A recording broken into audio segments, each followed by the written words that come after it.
that confidence? Was it heaven sent? Does it come within? Does it come run out? I don't know. She'll just have them running out and in. Man, they want to sin, talking deadly sin with Mrs. Lady. I don't understand why she hit them like.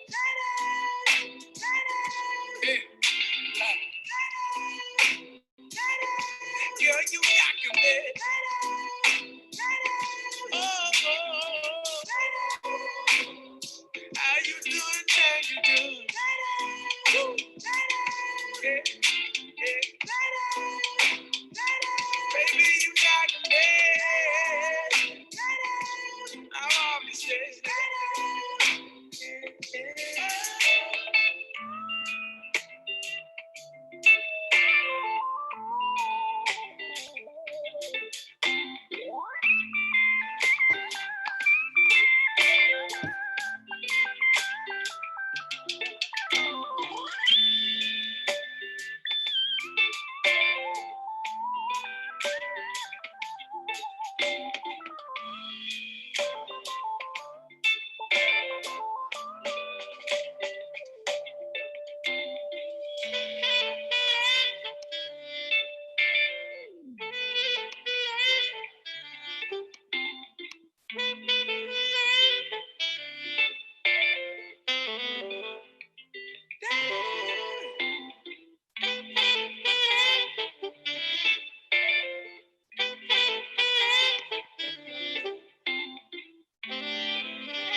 All right, y'all. Thank you so much for joining us for our second day of our mini institute. Welcome to AONYC, the Janine Soleil Abolitionist Institute.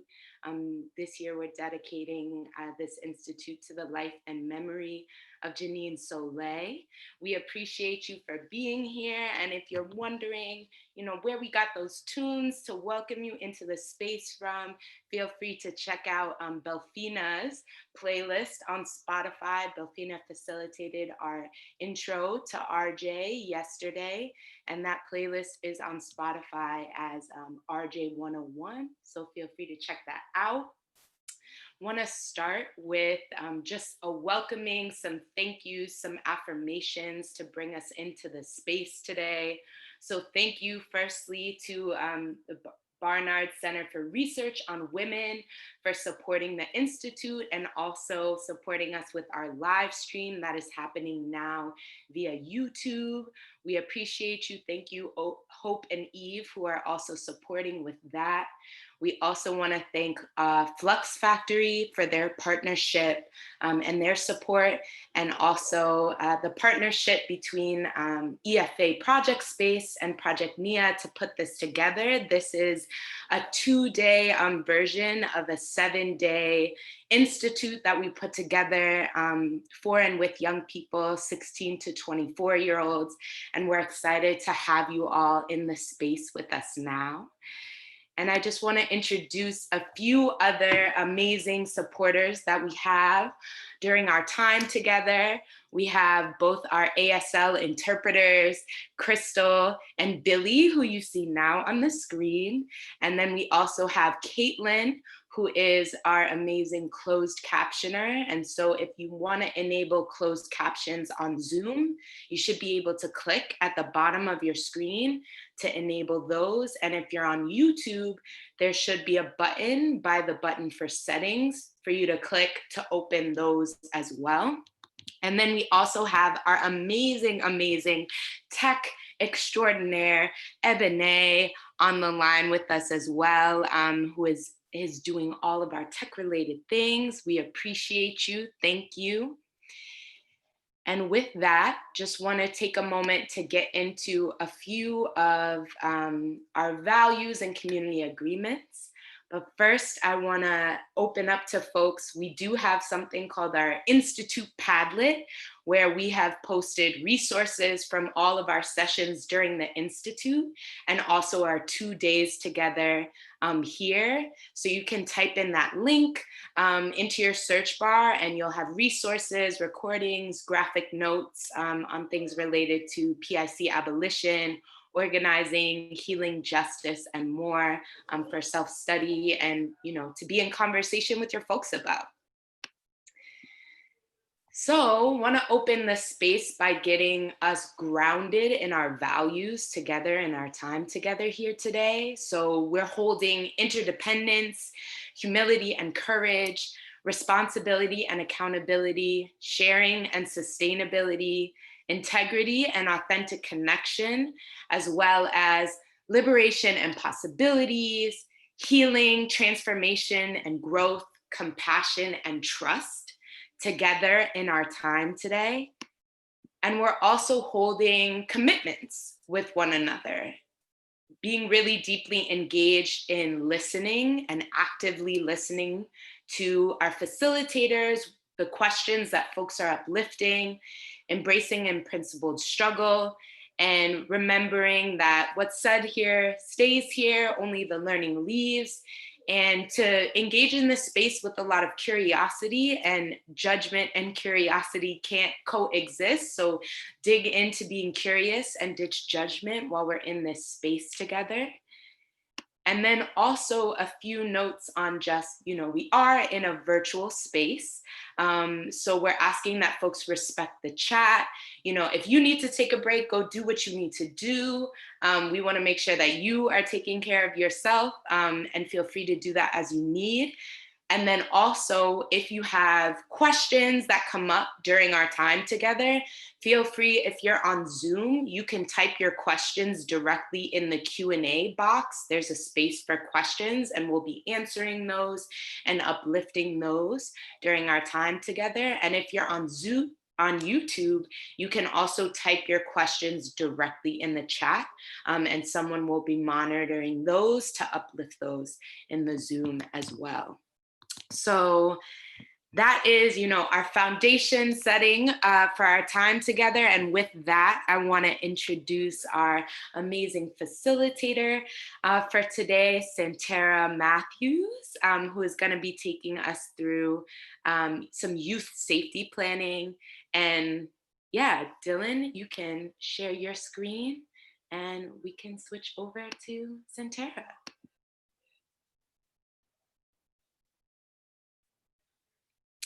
And also, while we're switching screens, do want to remind folks that if you did sign up for our second session on mutual aid, there is a separate link. So you will have to hop off of this Zoom and come back at 3, I think it is, or 2:45 for our second session. So Santera, you can take it away. All right. Can you all hear me? I can see my little thing going. Okay. Thank you so much for having me. It's an incredible honor to be a part of this institute. Let's get into it. My name is Santera Matthews. I use she, her pronouns, and I'm an educator and organizer in Milwaukee, Wisconsin. Next slide, please. We can skip that one because we already went over logistics. So the teaching objectives. Today, we're going to practice using the Bay Area Transformative Justice Collective's pod mapping tool. We'll strategize how to safety plan for crises without relying on the state.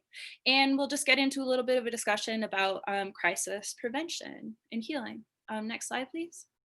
A brief agenda, we'll talk super briefly about the history of anti-violence organizing, talk a note on mandated reporting laws. We'll get into the pod mapping history and terminology and just get into a discussion about that. And finally, just a little conversation on preventative work and harm reduction.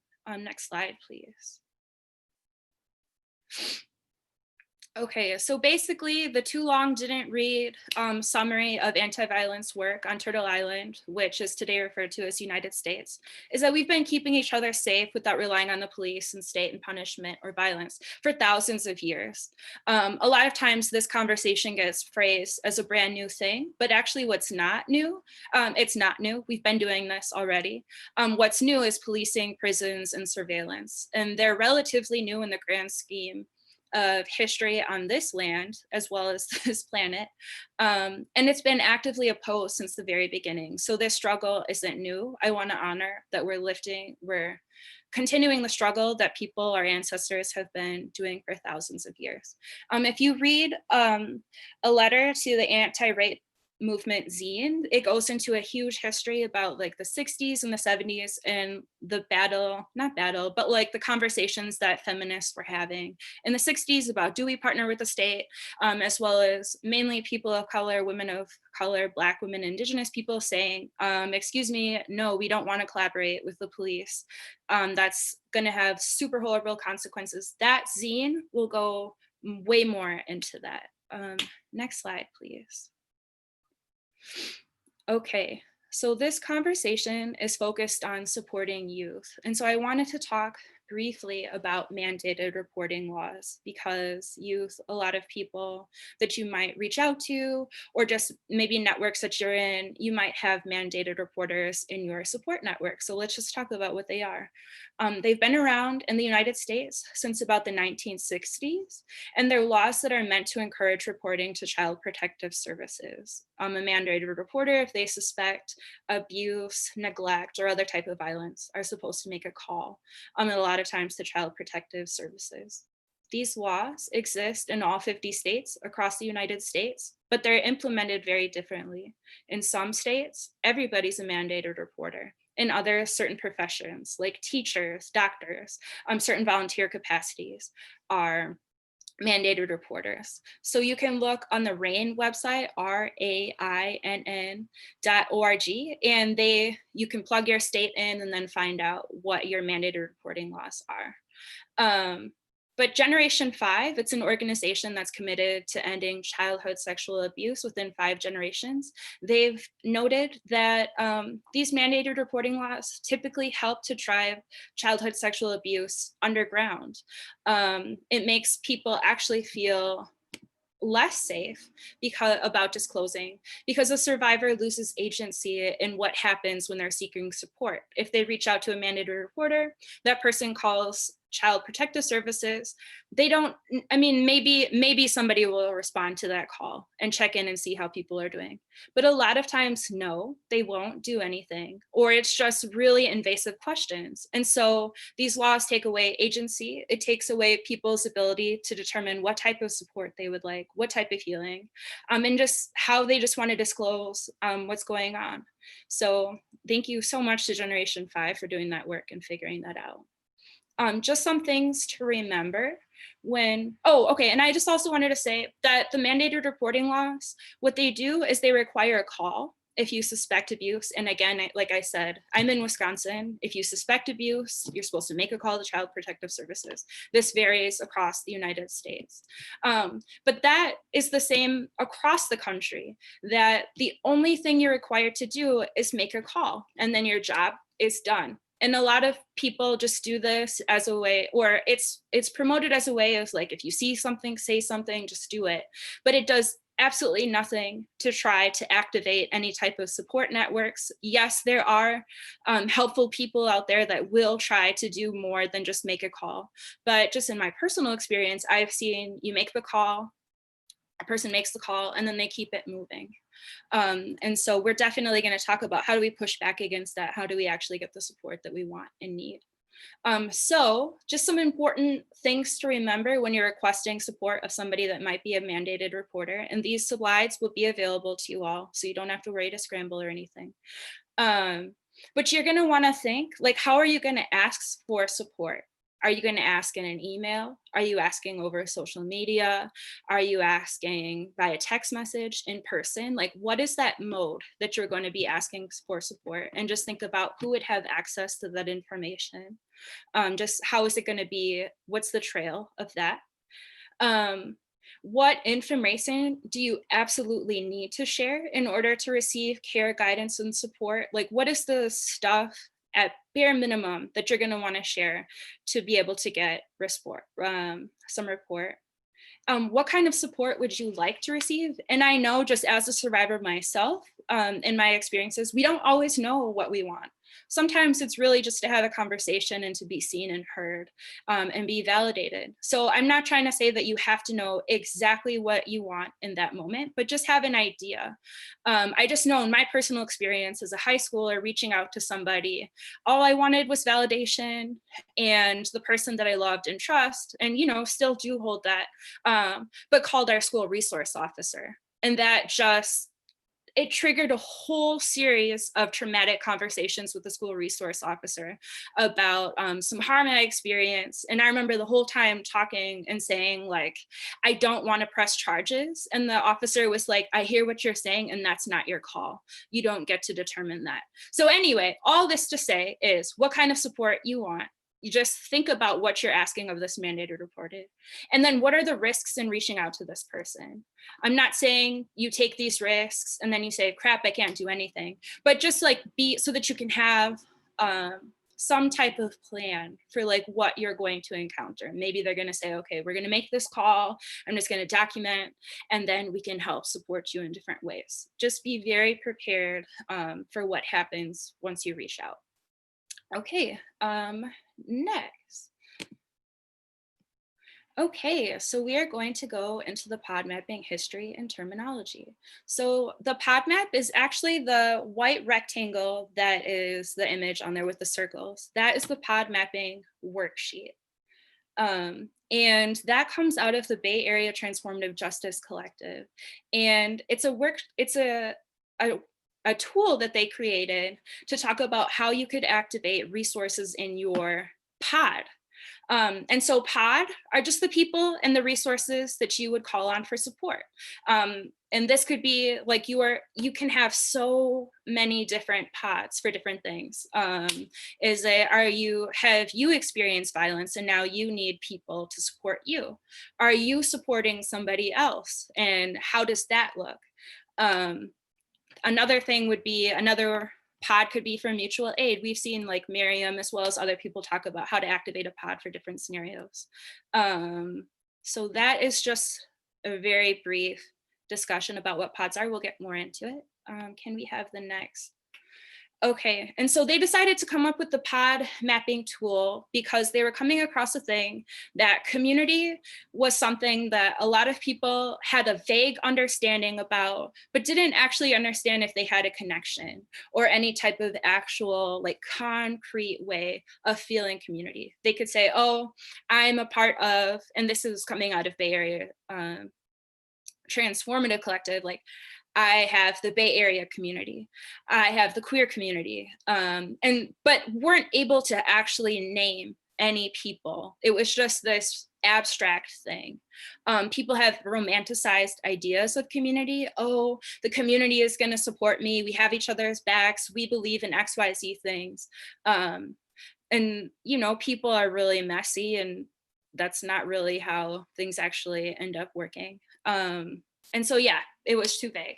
So they started to switch to pods and talking about pods. And what they learned is that organizing your pod is a more concrete ask. If you're organizing your pod, you're specifically thinking about who are the very people, name the people that you would call on for support. What are the organizations that you would call on for support? It's not as vague as saying, oh, well, I'm in Wisconsin. Oh, well, my communities in Wisconsin will have my back. No, like, who are the names of those people? Most people have a few solid, dependable relationships in their lives, and some people don't either, and that's 100% okay. Or it's not okay. It's a byproduct of capitalism and violence and all of that, but we can't judge ourselves about that, is what I'm trying to say.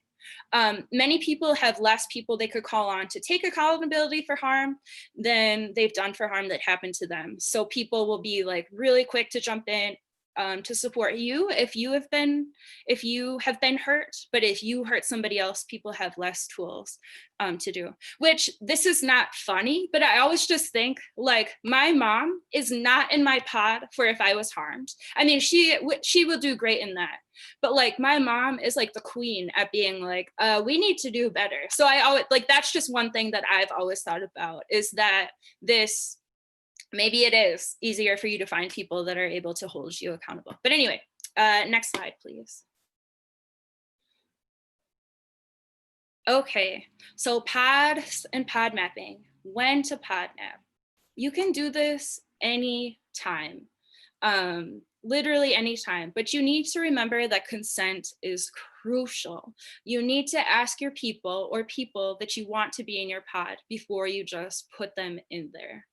And I remember, so this has been around since 2014, and I have made a few different pods, been in people's pods since then, because I used to go to the Just Practice Collaborative with Miriam and Shira and everybody else, and we would like learn about this tool. So I would like create it. Okay, so when I first started doing this, it was like, okay, I can be in so many different pods and have so many different pods, and I can support all of these people. But in practice, it's really hard to be that go-to person for every single person. So then I've really learned, like, consent is crucial. Like, before you put somebody in your pod, just ask, like, hey, I'm trying to create this tool, this network of people that can support me for XYZ things. Are you cool with being in there? I more recently have been put in people's pods, and I just feel super stretched to capacity. And just what I've learned is that if I'm stressed to capacity, I'll start dropping balls. And so I have to say, like, I personally can't support you right now, but here are these other resources. Okay, so just so you know, consent is crucial. The goal of pods and pod mapping is to address harm and violence before they escalate. And so getting back to the when to do this, like, the super like amazing time to do this is when you're feeling really good. You're in good spirits, things feel really manageable in your life at the moment, and you can start thinking, like, if something happened, who are the people I could actually call on and rely? Like, that's when you want to really think about it. It's a lot harder to create a pod map with people when you're in crisis mode and you're trying to just respond to everything really quickly. I've done it before. Like I said, I'm a teacher. I've worked on this with families. It just becomes a lot scarier. Like, the urgency is just there to the max when you're in a crisis and you're trying to do this. It's possible, but really just prepare for what could happen. So what scenarios could this pod be used for? Literally anything. You and your friend experience sexual harassment, you feel uncomfortable by a certain person. During this pandemic crisis, people have been using it for mutual aid. Like, really, it could be for anything. And individuals can make these pod mats. That's pretty much like the focus of this conversation. Or organizations could as well. If you're in a network of people, what happens if you have a crisis within your organizing network? Who are the people that can help bring some healing to that? Next slide, please. Okay, so this is the pod map, and we'll just talk about the different levels of it. So the gray circle, that would be you, or whoever is the person that this pod map is for, that's you. The bold outlined circles around it are the people who have consented to be in your pod to offer support or resources or whatever it is that you're going to be using this pod for. The dotted line are people you could ask for support if you developed a close relationship. And these people are movable. So they're not the people that are just like, yep, count me in, I'll be there for you. These are the ones that maybe with a little more conversations, a little bit more relationship building and trust building could be in there. The larger circles are the networks or groups that could provide support and any other resources in your, so they're not individuals, but more like, what's a concrete organization connected to you? Okay, next slide, please. Okay, so tips for pod mapping. It's so helpful to pod map, like I said before, prior to events or behavior escalating.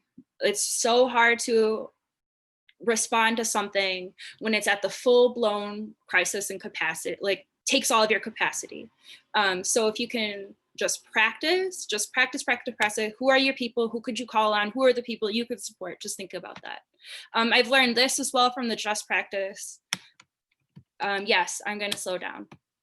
I have learned from the Just Practice Collaborative Institute that it's really helpful to start with a blank sheet of paper. The Bay Area Transformative Justice Collective has this worksheet and it's amazing. But how I've always done it, and I've learned this, is that you start with a blank sheet of paper. It's a lot less nerve-wracking to be thinking about. You start with like, who are the people versus looking at it from a deficit. Here are all these circles and I'm only going to be able to fill in maybe 3 of these. But if you just draw it, then it's more of like coming from a place of abundance and growth. Here are the actual people I have. So you start with you, then you draw 1 circle for every person, other people that you add. You want to do a risk assessment. Will the people, organizations that you're adding to your pod, will they be able to keep your information safe to the best of their ability? Obviously, things happen that are outside of our control. And so that won't be your fault by any means, or their fault. But just how can you make sure that this information is going to be safe as possible? A really good practice that I've learned just through teaching and organizing is to constantly have like a Rolodex of resources that are available in my city. Like just what could they be used just for anything? And you want to know like what languages are going to be spoken there? How are mandated reporting laws implemented there? The building accessibility, is there an elevator? Are there ramps? Does it only have stairs? And will law enforcement be present? Just so that you have an idea if you're going to offer a resource to somebody, to know just like a basic idea of like what to expect once there. And just a note on pod mapping, this can be an incredibly vulnerable experience. Don't judge yourself for how many circles you have. It's not a popularity contest, but about preparing for support. Especially, I'm just guessing people that are tuning into this, like you are probably the one that people call on for support. Don't have to be, but maybe. And so if you are the one that's always being asked for support, maybe people aren't always repaying you. They're not pouring back into you. That happens a lot. It just means that we have to just continue to build more nurturing relationships. But yeah, this can be a really sobering experience to be like, wow, I thought I would have like 20 people, but it's like, wait, maybe there's only like 2 people. So yes. Next slide. Do people have any questions at all at this moment?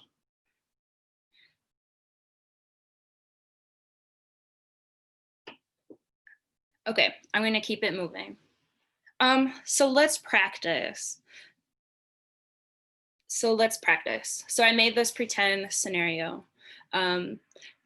Santera works at a cafe and has been getting some unwanted attention these past few days. A few customers have asked for her number while she was working on the register. She wants to create a pod map to prepare for how to respond to harassment that may happen. Santera has 2 close friends named Jack and Roxy. The 3 of them check in with each other at least 3 times a week and live in the same neighborhood. Santera recently met a coworker named Theo, who she has been able to have nice conversations with. She feels comfortable with them and is interested in building a stronger friendship with them. Shade is someone that Santera used to feel close with, but life changes and family schedules have gotten into the way of their friendship. There's no beef between the 2, they're just distant at the moment.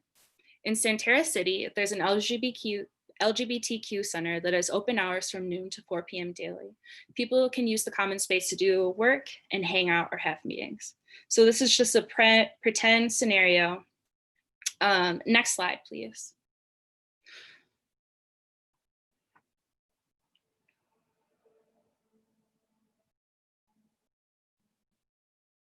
Awesome. Okay, so then mapping this out. So based on the scenario that we just read, Santera would go in the middle because this would be her pod map. She's trying to prepare for sexual harassment that might happen at work. In the outline, Santera mentioned that she has two really good friends, Jack and Roxy. They connect with each other. They're in their network together already. Santera is going to ask them like, hey, can I add you to my pod map? And if they say yes, they would go into the bold circles. So Theo and Shade are some people that Santera doesn't necessarily have like in her inner pod yet. They're not like the people that she turns to all the time, but there's some potential there. So maybe with some more conversations and relationship building and just spending more time together, they could develop a closeness that would help them move towards that bold outlined circle. In the large circle, okay, and so then in the large circle, you have the organizations. And so for here, it would be the LGBTQ Resource Center. That's just one that we have. And so someone asked a really great question and says, what if Jack or Roxy say no to be included in your pod? How should you respond? You have to really, like when people tell you their boundary, their hard boundary, you have to honor that. And so I would say like in the moment that they say no is probably not the time to think about like addressing them like with a like hostility or anything, but just being like, okay, I hear you and I honor that. And so then you might try to build more with Theo and Shade, and they still could say no as well. But this is the point where you just try really hard to just keep building with other people and honor people's boundaries. Do folks have any other suggestions for how that could be handled? Like, how would you handle being told no? For me, I think it's always good to just give things a beat and then return to it a little bit later. Like, hey, like, can I have asked some follow-up questions? But responding in that moment, maybe your feelings will be really hurt. You thought that something you had more of like a stronger relationship or whatever. Yeah, my feelings would be hurt for sure. Do folks have any other suggestions?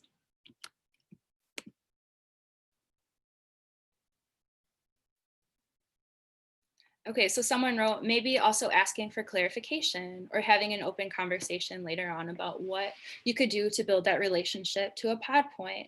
Someone else wrote, I think it's possible to find an in-between and discussion of detailed boundaries. Like it's more of a yes or a no. Okay, and so then someone says, what's the point of the dotted line circles? So the question, the dotted line circles are the people who are not necessarily in your pod yet. They're the people that are almost there. You have like a friendly relationship with them. There's like potential, but they're just not quite there yet. Okay, and so then we have other questions too that people are asking. People say, I wonder if there's a way to do pod mapping that also includes types of care different people at best are offering. And absolutely, yes, you make this pod map, you make this how it works just for you and your crew. Like there's no right or wrong way to do this. This is about how can you get your needs met and how can you help get people's needs met. People said, can people on your pod be people you only access virtually that cannot be physically present? Yeah, 100%. Like you don't have to be connected to all of your people in physical space. Like you can have people that are in your pod that are in a more virtual space. I think disability justice has taught us that people have been doing that forever, supporting people, supporting community outside of just physical relationships, but there's still so much care and nurturance, guidance, love, friendship that people can provide without, and knowledge that people can provide without actually being physically present. Someone asks, do your pods have to be in the same neighborhood as you? What if they live in a different neighborhood? In the case of New York City, what if they live in a different borough? So yes, your pod people can be in the same neighborhood as you. They don't have to be. Again, this is all very dependent on what your pod is for. If it's a mutual aid one, it might be more helpful for people to be in your neighborhood so that you can have like more quick access. If it's something that people actually physically have to show up for, like a situation, there's like violence just happened and people have to get there, it might be more helpful to have that person in your exact neighborhood, but it doesn't have to be. It's just about how can you make sure that your needs are getting met.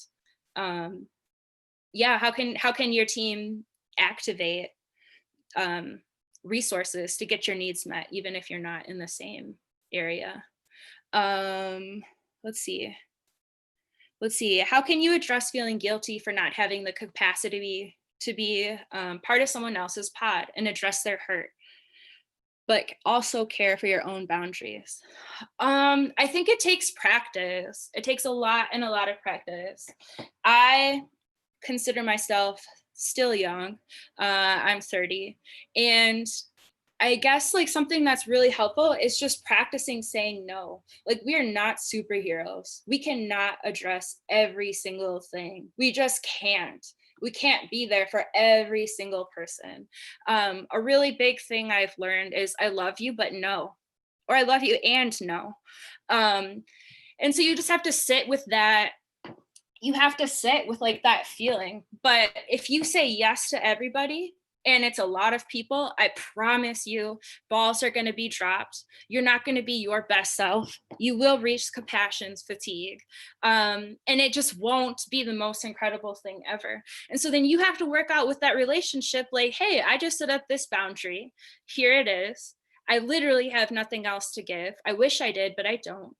How can we handle this? And you have to work that out with your own thing. But people ask a lot of me, and I've just found like really, you just practice saying, I can't. I literally can't. I'm sorry. Like, I'm not a superhero. I can't. I hope that's helpful. Okay. Another one says, I wonder if there is a way to do pod mapping that also includes types of care different people are best at offering. Yeah, absolutely. 100%. I think it really matters to think about like, what are the skills that you can provide? And what are the skills that you need and you like, and what's the care that you would like to receive? What's the type of care you need, and how can you get those needs met? Yeah, that's crucial. Someone said, in the example you gave for Santera, how would the people in the pod be able to help her in the case of harassment? How does the pod function in the case of a crisis? So that all depends on exactly how, and we talk about this some more in the presentation. The pod map is an outline for determining who are your people to activate if you're in a crisis, but it's not a blueprint. It's not an action by action guide about what to do when there is a crisis. That's something that Santera has to work out. If she's feeling harassed at work, how can she activate the people in her pod? Do they come in and check on her? Do they help her talk to her manager to talk about like, well, I don't feel safe on register. Would it be possible if I worked in the kitchen? How about whenever we see these certain customers come, someone else takes the register? It's all about, and maybe Santera really just needs people to talk to at the end of her shift. Like, oh, that was horrible, and I just hated it, and just needs to unwind. All of that looks like, how that pod is activated is exactly for the people in it to determine how it will be, would be activated. Someone said, would this ever be part of a transformative justice session? If so, how could you incorporate it? Yeah, absolutely. This would be a part, you could use this in terms of safety planning. And how I've used it too, just with people in crisis, is just mapping out who are the people that you can turn to right now.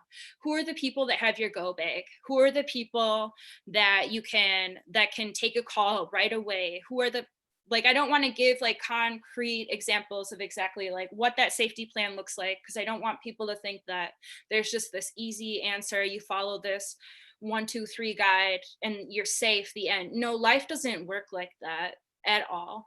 But it's all about who are the people and the resources, and how do you mobilize? How do you activate? How do you access them in ways that help you? Okay. Someone wrote, what if you find through this mapping process that you don't have someone in your circle who could help you in the way that you need? This is so real. that is when, so how I think about it is this, maybe in your current, and this isn't like a super happy, fun answer, but maybe in your current crisis, that pod map, like your pod map is not going to work. And you're just doing the best you can to survive and live through this crisis.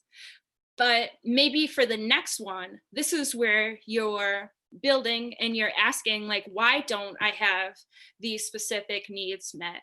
How can I have those skills, those needs met? Who are the people that can help me do that? How do I build those relationships? It's always about how to prepare for the next thing that happens, so that we're not stranded and stuck and alone. Someone wrote, should folks in the bold circles in your pod know each other, or can pod mapping still work if they don't know each other personally? It can work either way. Your pod, everybody in there can know each other and have really great communicate, like have like a flow of communication. And maybe not. Maybe your pod is, in my specific pods that I'm in, we all know each other and we have like an open communication and like a mode, like an all agreed upon mode of like how we're talking about how we need to get our needs met and what are the resources and like what are the things that we need, and we all talk about that. But I also know people where they don't know each other, and it's the person in the middle, and that person is saying, I need to get X resource or X service, X skill from this person, and I'm gonna get something else from a different person. But you just have to, like, communication is key. You have to, as the person in the pod, you have to let people know, like, hey, this is how I'm getting my needs met. Yeah. Okay, so someone said, what does pod maintenance look like? If I consent, am I in a pod forever? No, like this is all about built on relationships. Relationship is the key to literally everything. It doesn't mean like you have to love each other and everything is going to be happy forever. But no, like you have to, it's about, it's pretty much just like you have this relationship where you're able to keep communicating. Hey, I can be there for you in these ways. This is what I need in order to get my needs met. It's just like constant continence, like constant maintenance of just checking in. How's everybody doing? What do we need? And figuring out how that works for you. I know that some people really love check-ins and like every single thing is like, hey, do you have like capacity for this question? Do you have capacity or time for this? And other people like don't like that communication message. Like, can you just like ask me what you want? So it's all about relationships. It's all about figuring out, how does this work? Okay, so someone wrote, how would restorative practices inform a scenario in which someone in your inner pod harms another person in your inner pod? What I'm trying to get at is potential harm of remaining deeply connected in community with an individual who harms someone else you are deeply connected to. Yeah, that's real, right? Like that happens all of the time. That you just literally have to work on, like, who are your people? How are you addressing, how are you building your relationships? How are you making sure that needs are met? How are you checking people when they've caused harm? Yeah. Okay, so then we'll answer this question. There's one more and then we can just move on. And of course, people can keep answering questions or keep asking questions, but we'll just move on. Someone says, can you give an example of what a pod support response would look like in the case of violence from a parent to a child? That could look like just an example, that could look like young people having friends that they could turn to and talk to about that. Maybe they just have a peer that they just really need, like, look, can I call you? This like horrible thing just happened. Like, I just need to be there with you. It all just looks like exactly what do people need? And a lot of times it's not, I want that person to be put away forever and never see me again, but it's just like, can they just admit that like they hurt me and that really sucked and now I just need time for healing? Yeah, so sorry that's not a concrete answer. Okay, so the next, can we go to the next slide? Okay, so like I said, there's no guide for how to activate your pod.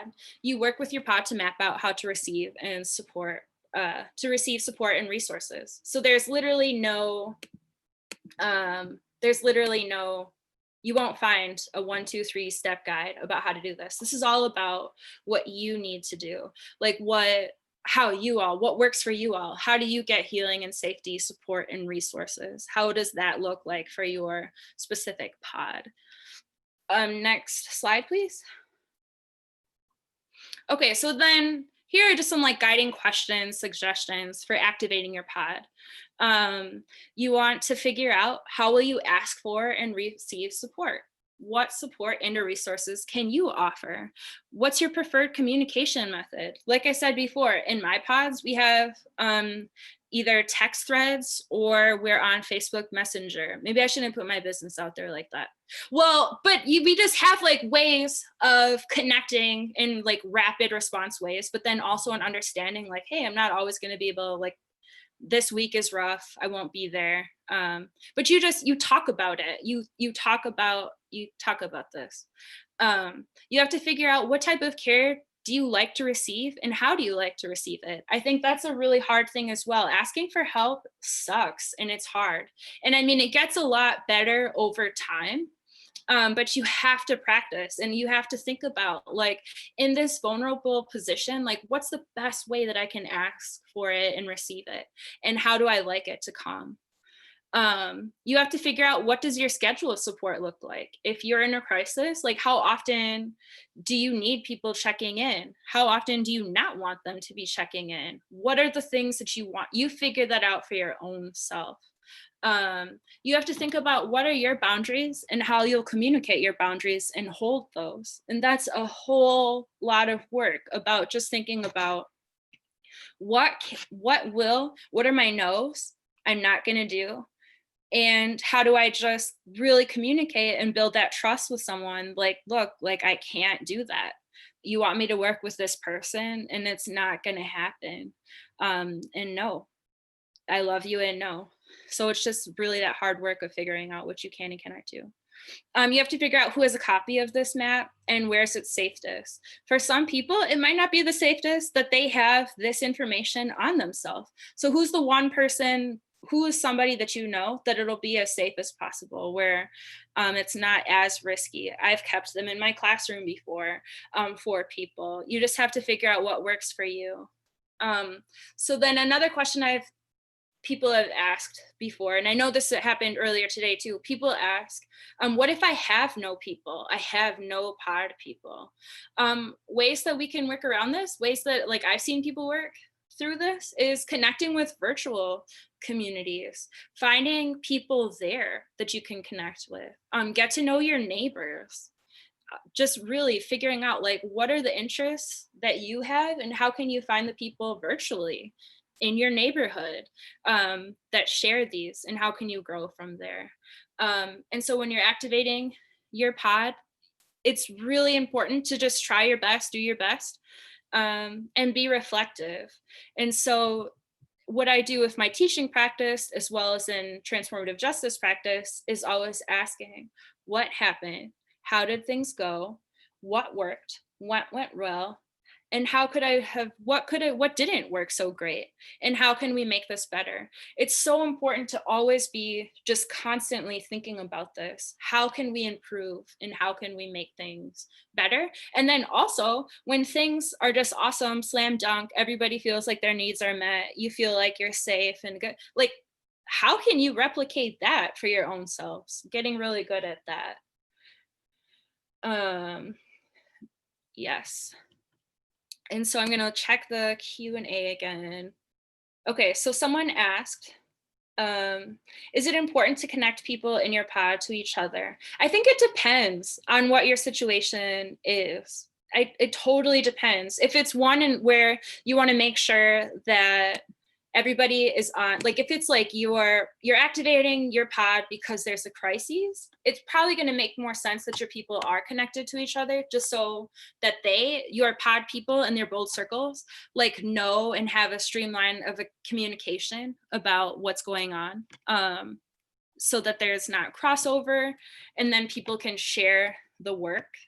But if it's like a different situation where something like more low key, then no, your people don't necessarily have to know each other.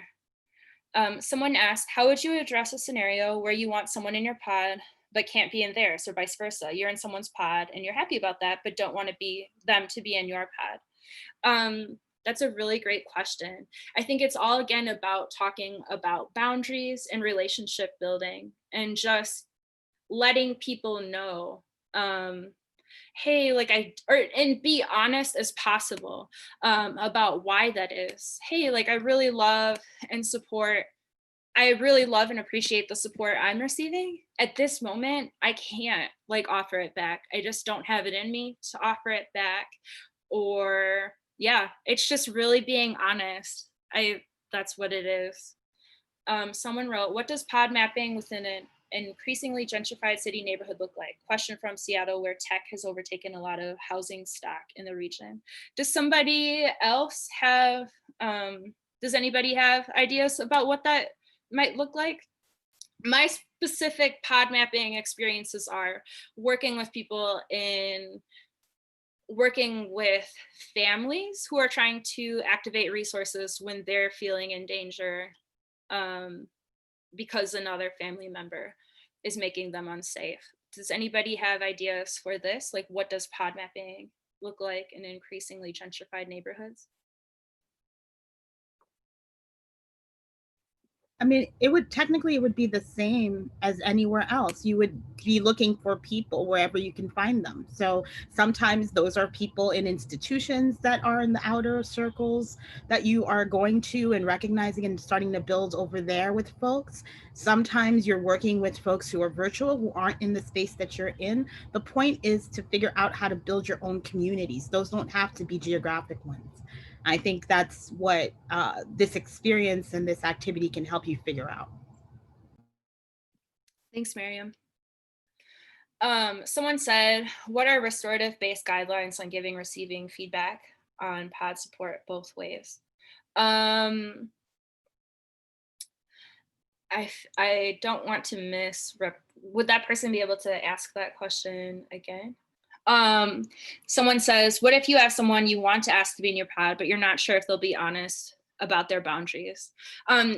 My guess is that if you are not thinking that they're going to be honest about their boundaries, that probably person maybe is not best to be like in your inner pod. They would probably be a dotted line person. And that means that you have to have more conversations with them. Like, hey, are you sure you can actually do this? I know you have XYZ things going on in your life. I know that you have XYZ things going on in your life. And I really don't want to add to your plate. Are you sure you can do this? It just looks like just really like the nitty gritty of all of this is we just have to be really honest with people about what it is you can offer and what do you want and how can you get it. And you have to come and you have to build to a place where people feel comfortable enough to do that. Someone said, you talked about having a list of resources in your community that could provide in a crisis. Should the pod have a communal list of these things, or does each individual person have their own list? I think it's all, again, about what works best for you and your team and your crew. How I do it personally is we create Google lists, and it's like a shared document, and people add and take away and add their points. Like, hey, there's this resource here. It's only open from this time to that time, and it's across the street from a police station. Like, it's just being able to ask. Yeah, it's just so important for everybody to have that shared doc. But maybe there are some things like you don't feel super comfortable about being like, yeah, this is a resource that I like to access. If you don't feel comfortable sharing, and maybe you don't think that other people would like that or not, then that could be your own personal list. But I think that like this communal list is just like a really important thing to just practice always.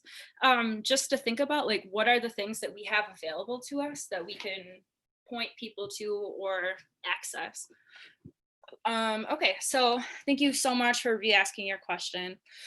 someone wrote, what are some best practices on having open and honest feedback on whether the support is sufficient or not quite what you need? Or the support being asked for is becoming too much. I think a big challenge is overcoming defensiveness and taking things too personally. Absolutely. I think the answer is kind of in your question. If people are becoming super defensive and taking things personally, it's really important to come back to, why are we in this pod together? This is what I need. And I so appreciate you for offering it, but now it's becoming a little bit too much. And just really trying to have that conversation with somebody about how that care and that support is happening or it's not. Just letting people know and just being honest. All right, can we move to the next slide? Okay, so a friend mentioned this a few days ago, and she said, would you rather prevent something harmful from happening or respond to something harmful from happening? Wait, let me read that again. Would you rather prevent something harmful from happening or respond to something harmful happening? Like, what would you rather do? And I think that's like so crucial. Like, do we always want to be in that place where we're always having to respond to like all these awful things, or can we pour efforts and energy and decisions into preventing things? So we're going to move into that. Would you be able to move to the next slide? So I was on a webinar with Mia Mingus and the Bay Area Transformative Justice Collective, and she brought up this really great point that people go all out for the huge extreme crisis, that sexual violence, that physical violence. They go all out, all resources, all energy goes right into addressing that. And we're trying to figure out, how do we do this without policing and prisons, and then policing just within our own relationships, and how do we do this? And we're not, like, we're trying and we're working and we're practicing, but we don't have this whole set of practices down quite yet. And so she made a really good point. Like, what if we started addressing things earlier? And she talked about this graph. And so this graph is an escalation of violence. And so we have, on one side of it, one axis, the intensity of violence, and on the other axis is time. And so as time goes by, the intensity of violence just really quickly escalates. So in phase one, or even we could think about it as like phase zero, which is this fairy tale place that, sorry, just doesn't really exist. But let's say there's absolutely no conflict. Everybody has super healthy boundaries, is communicating limits, people's needs are being met. We're not there yet, right? So that's phase zero. Phase one is there's your minor conflicts. And I don't mean at any way to try to say that just because something is minor or small is that it's not harmful or painful, but just trying to think of it as harm and violence happening on a spectrum. So in phase one, you have your lower level harm. That could be verbal name calling. That doesn't get checked and it kind of escalates. Now you have phase two, which could be a violation of privacy. Somebody like lying on you or telling your information. Somebody's destroying some of your stuff. You have your medium conflict. Then you get to that still is not getting checked and it goes straight to phase three. That's your full blown crisis. That is, you have your sexual violence happening, full blown domestic violence is happening, or whatever your crisis is, that's phase three. Mia made the extremely amazing point about what if before we get to phase three, we pour all of our energy, our time, our resources into phase three. I'm sorry, into phase one, or even phase zero. And I know the Bay Area Transformative Justice Collective, as well as the New York Transformative Justice Hub, are hosting all of these amazing skill shares and talking about like, how do we like even apologize to each other? How do we tell people our feelings are hurt? Or how do we check people? Or how do we check people when we don't like how they're talking to their partner or how they're handling situations? Or maybe their anger about certain things makes you uncomfortable. Like, how do we in phase one, when it's phase one, what are the things that we can do to really check that before it gets before it goes to that phase three and we're all out and everybody is all the way in it and just, I'm sorry, but it takes all of your time and resources and energy, and people burn out and stuff fills all over to social media. Now you have communities that are all jaded towards each other. Like, how do we do the preventative work in phase 1 and phase 0, where we're just kind of like not letting things get to that point? I also just wanted to make a little quick point that conflict is not inherently abusive. Abuse is a pattern of violent behaviors, and conflict can be like lower level harm that happens one time. But abuse is something that it's a pattern of things that are going on, of power and control over somebody. I think that like abuse is maybe not, I don't know, I would say like a few years ago, it was like everything was being labeled as abuse. And it's like, whoa, whoa, whoa, whoa. Like that is for sure 100% conflict. And I understand that people's feelings are getting hurt, but that is not abuse. So that's why I wanted to put that note in there. Does anybody have any comments they wanted to make on this part? The whole gist is that we really need to get better at like, how do we build those nurturing relationships? How do we, it's not like where we have to like, not at a place where like we disagree with everybody and there's no conflict ever, but like, how do we get to that place where we can communicate what our needs are, have our needs met, and really tell people what we mean? Someone wrote, I also think it's important to acknowledge that something doesn't have to be abusive to be traumatic. 100%, 100%. And I really want to apologize, like if I made it sound like that at all. Yeah, something can be traumatic without it being abuse. Absolutely. Yeah. And then someone said, I feel like you've lived under abuse for so long, you think everything is conflict. Yeah, yep. Just our experiences, definitely. Someone just was commenting that our experiences shape how we see the world. Okay. Yes, can we go to the next slide? Okay, so this project, these are posters created by Katie Groves for Project NIA, and it was a part of a restorative justice poster project. And Miriam can correct me if I'm wrong, but the whole point of this project was, how do we make restorative justice, like how do we make these types of questions, frameworks more like available to people, so that it's just like, so that we just have more access to it. And so these are two posters that I really love and appreciate. So on one, it says, if you caused harm, you could ask who was affected by what you did and what do you need to do to make things right. Those are just things that we can practice constantly throughout the day. We can just practice like, damn, like what is it that I did that made that or ask. We can just ask, like, I apologize, I've harmed you, and what can I do to make it better? Or if you have been harmed, you can ask, like, how have I been affected and what needs to make things right? These are like questions and practices that we can live by right now, like from right now to just our every day, just practicing always, always, always. Okay, would we be able to go to the last slide? Okay, so now we can, there's more questions and comments. If you have any questions for me, you can reach me at milwaukee@blackandpink.org. Otherwise,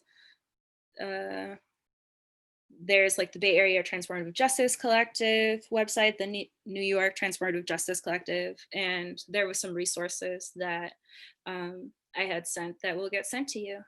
So then I'll get back to the questions. Someone says, is letting the people in your pod know when they move closer or farther from the outside important? I think, so if somebody is getting closer in your circle, yes, like that's really important to let people know that, like, and it goes back to consent. Like, hey, I just really appreciate our friendship. I really appreciate how this is going along. If I was in a crisis or whatever the situation is, would I be able to count on you to be like one of my pod people, and having that conversation? So if people are moving outside of your circle, I think it depends, it all based on the situation. If somebody is moving because, or if somebody is moving more from a bold line to a dotted line, you can just have, you have to think for yourself, is this happening because like you can check in with them, like, hey, I noticed that we were becoming a little more distant. What's going on? Are there things that you need? Are there things that I could do? You could also, yeah, like that, you just ask that. But like, let's say that it's more like maybe conflict is brewing between you all and you need like some time. Maybe you don't have to have a conversation about like, hey, you were in my pod and now you're not in my pod, and like having it like that. I think it all depends on like how you want to have that. Someone says, do you have any suggestions for how to apologize for someone? Okay, so the Bay Area Transformative Justice Collective and Mia Mingus have amazing resources on how to offer an apology. And I think those would be like really, really, really great resources to check out for that. Is the idea of pods a solution for emotional support? What if action needs to be taken? So it can be for an emotional support. Pods can also be about like concrete resources that you need. It all depends. So I was asked to walk through a concrete activation of a pod. Okay, so let's say that I am back to the one. Would we be able to go back to the scenario that I had, like the pretend scenario? Okay, so we're activating this. So just as a refresher, Jack and Roxy, those are the Bulls Line pod people. Those are like my people that have said, or Santera's people, they said yes, like we are going to be there for you. What do you need? The dotted line people are going to be Theo and Shade. They're the people where there's potential, but maybe they're not yet there yet. And the LGBT Resource Center is just a place where it's open, people can use the space for free, hang out, have meetings or whatever. So Santera, in this situation, she needs help because she's getting prepared for how to respond to harassment. So let's just walk through what it looks like to activate this pod. So Santera would need to reach out to Jack and Roxy and have a concrete ask. Like, hey, I am starting to feel uncomfortable at work, and I really would love, like, could you be in my pod? Like, can you support me in like this? I'm just kind of worried. I don't feel safe at the moment, but I need this job. Can you like help me? So then at this point, either Santera can say like, I need these concrete things, or she can say like, do you have suggestions? So my pod people in real life, are really good at asking like, what do you need? And then saying, I can do XYZ things. And so I think that's helpful. So in activating this pod, maybe Jack says, do you need me to show up? Like, I have off from like 1 to 2 during your shift. Do you want me to show up and just check in with you and just be there for you?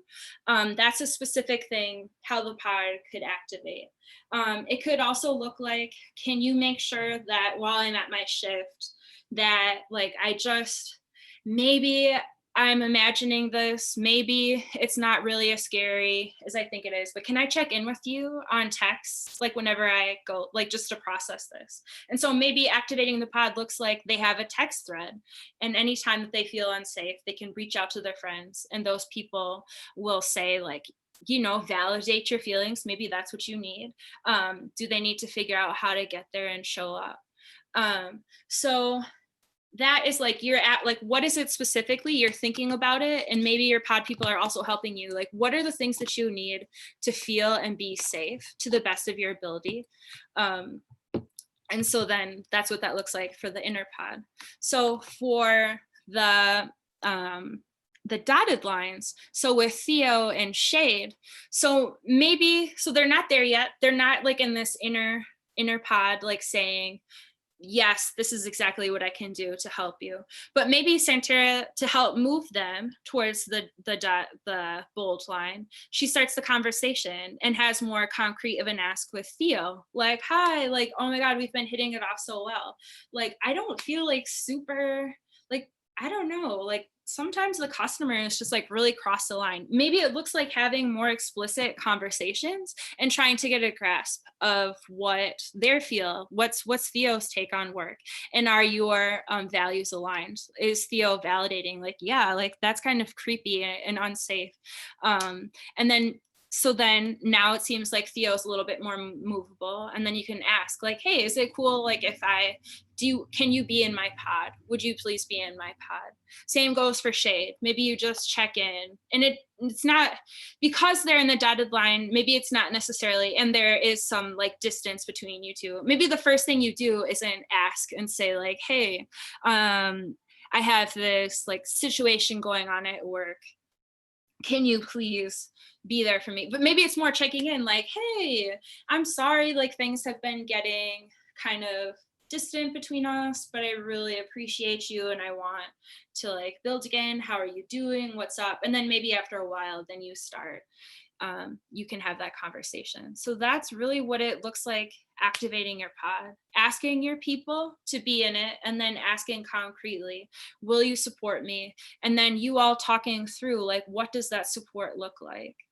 And then for the center, the LGBT, like accessing that resource, maybe the three of them, the three friends, Santera, Jack, and Roxy, maybe they connect in person at the LGBT Resource Center.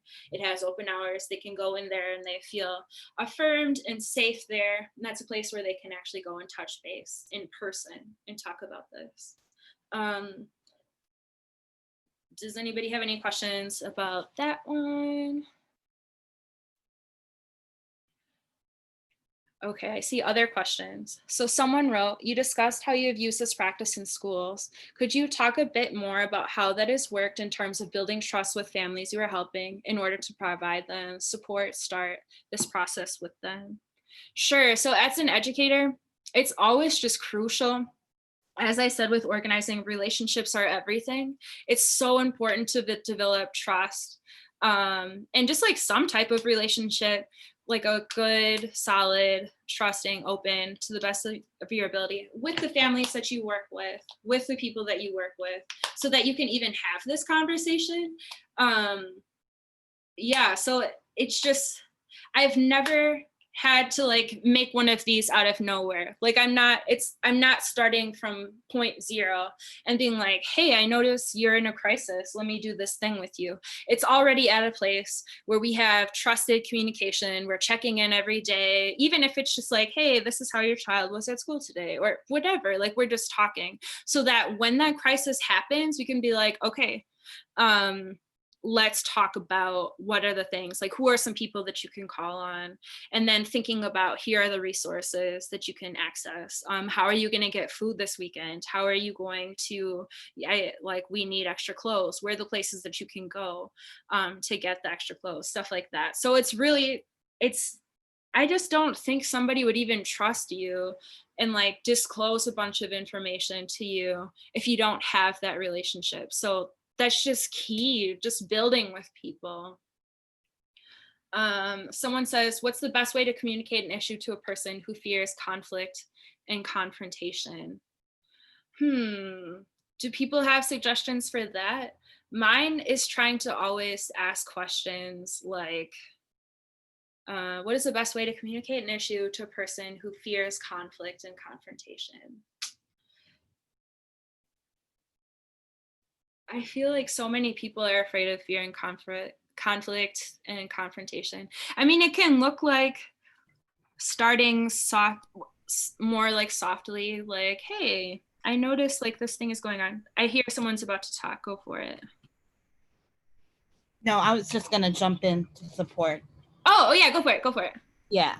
I think that one of the best ways to do that is to actually, again, this goes back to the question and the point we've been making about the importance of communication. When you are, they teach you when you're doing mediations that you should be reflecting what people say to you. You should be naming what emotions you feel are coming up. You should be spurring people to say more about a certain kind of thing. You should be using open-ended questions. And I think, to me, the problem we have is not that people are averse to conflict, it's that we actually don't have language to actually address each other in ways that make sense. And I think, for me at least, I'm always trying to ask folks questions about, you know, let's talk about this thing that feels like you don't want to talk about it. I'm interested to know how you feel like you were impacted by this thing. You know, I'm wondering if you have people who are supporters of yours who could come in and be part of this conversation with all of us. You know, I'm wondering what else might be needed here. Do you think we need to reach out to some other folks to have this conversation go better or stronger? You know, just keep asking open-ended questions, keep being present, keep leaning in. And you could say to them, I noticed that you are totally conflict averse, especially if you're close to them. Be like, you really seem like you just never want to have disagreements with me. And I really want to have this. I want us to be honest with each other, right? Like, if you disagree with me on something, I really, really want to hear it. And I promise you that I'm not going to fly off the handle, because I think part of people's worry about conflict is that they're going to lose you if they bring that up. If that they're going to be in some way, they're going to be penalized for saying truthful things, right? And no one wants to lose people, especially if you already feel like you're in a place where you've already lost a lot of people and you don't have a lot of people in your life in the first place. It can be very scary to put yourself on the line, especially if you're not sure, right? If you're not sure about what the response might be. And so you end up talking around an issue or talking to other people about the issue instead of to the people who should actually be talked to about the issue, right? Going around to other folks, gossiping instead of actually being forthright. So I think those things are very important. And I think a lot of people just don't know how to be. They just don't know how to be. And some of the key questions, if you have a conflict with somebody, that I like to ask on a regular basis is to the people, what is your understanding of the situation? What's actually most important to you in this situation? Why is that important? What do you think a good outcome might actually look like here? You know, what are the obstacles to reaching that outcome? What would you like to see happen now? Why is that important to you? Right? So these are just things that you just need to be always in the process of being able to ask, but none of those questions can get asked if you don't confront the issue and ask the question. So that's what I wanted to add in there, Santera. Oh, thank you, Miriam. That's super, super helpful. One other question that somebody has on here, it says, should you give your pod any information on the outside? Like if I'm doing X, alert Y, or don't do Z. Trying to imagine what it looks like to be a pod member for someone with mental health concerns that might develop into harmful behaviors or panic attacks, especially if you decide whether to reach out to medical professionals. Yeah, I think your answer is in the question. I think it is really helpful to, from the outset, let people know who are the people that might be triggers, what are the actions, what are the supports that might not actually be helpful, and be really explicit in that. Yeah, thanks. I know I'm really good at that. Like if I'm asking for support, I'm just like really, like what won't be helpful is if I say I need to go and you start questioning me about whether or not I need to go, I'm going to get really angry and really upset. So just like really trust that I'm going to go. And so just like just being really in tune with what are the things that make me mad? What are the things that's like something that we all have to practice on. Like what are the things that just are just like the really big triggers, and trigger in the sense that it brings you back to that pain of a really horrible experience. Yes. Okay, any other questions or thoughts? I can just end then with saying, I think the most important thing with your pod map is just really think, and I've learned this from Miriam, is find your people, and then you keep it moving. You find your people, who are the people that you can actually call on Notice the people in your networks. Who are the people that when the crisis happens, do you like how they respond to it, or do you not super love that? You will just know, and you'll find, and you just have to have those conversations and constantly practice and think through, if I was experiencing this type of pain, what is the support that I would need? If I'm in this situation, what would feel really good to me? And just practice for prevention, and just treat people how you want to be treated and all of that stuff. Yeah. So I don't have anything else more to add. Thank you all so much. Thank you so much, Santera, for and for being here. I hope that folks got something out of this that you can do. I just want to echo what Santera said, which is that you have to practice, y'all. I keep hearing people say, oh, so-and-so is going on, or it's negative. And I'm like, well, have you actually done the pod mapping thing? Have you actually like practiced it? Like put it on the table? And oftentimes we just don't do it. And then we're upset when crises occur and we have no one to turn to. But we didn't develop the relationships to support us when the crisis is inevitably going to happen, y'all. Bad things happen to us all the time. And we have to be prepared for those things. We can't stop the bad things from happening to us right away, right? That's not often in your control. But what is in your control is your response to those negative and bad things. And we don't spend enough time planning our responses. Because if you plan your responses, you're then going to have a buffer. You're going to have an opportunity to not be alone. You're going to not be left out to have to hold so much by yourself. We need each other, y'all. We really, really do. And if we're not focused on building together, which is not an easy thing. It's not an easy thing to be in a position where you have to tell the truth about yourself, about your isolation. And it's true that sometimes we're isolated and we can't even help being isolated, or we have anxieties and are just, we're just in a position where it's hard for us to connect with other people. And in that case, like I said, at least figure out what the resources are in your area, in your community that you can rely on. If it's not people, let it be institutions, but then start calling those institutions and getting information to make sure those institutions will be there in the right way to support you when crisis occurs. So I hope people are really going to take the time and, maybe over the weekend, write out and plan out your pod maps. Thank you. Somebody asked about the mutual aid session. I put in the chat the link to the live stream. So if you haven't registered, you can actually look at the live stream for that session that starts at 2:45, and you can also still register, it looks like.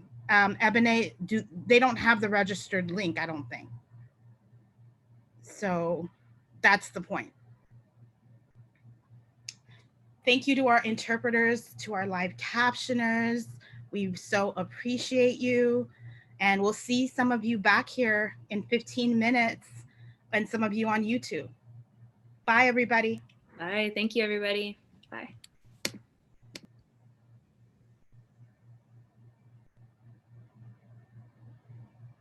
All right. Thanks, everybody. Awesome. So we all have to, panelists and everybody, we have to get off and then log back on. Ebony, correct? Yes, I'm going to log out and log into the new meeting.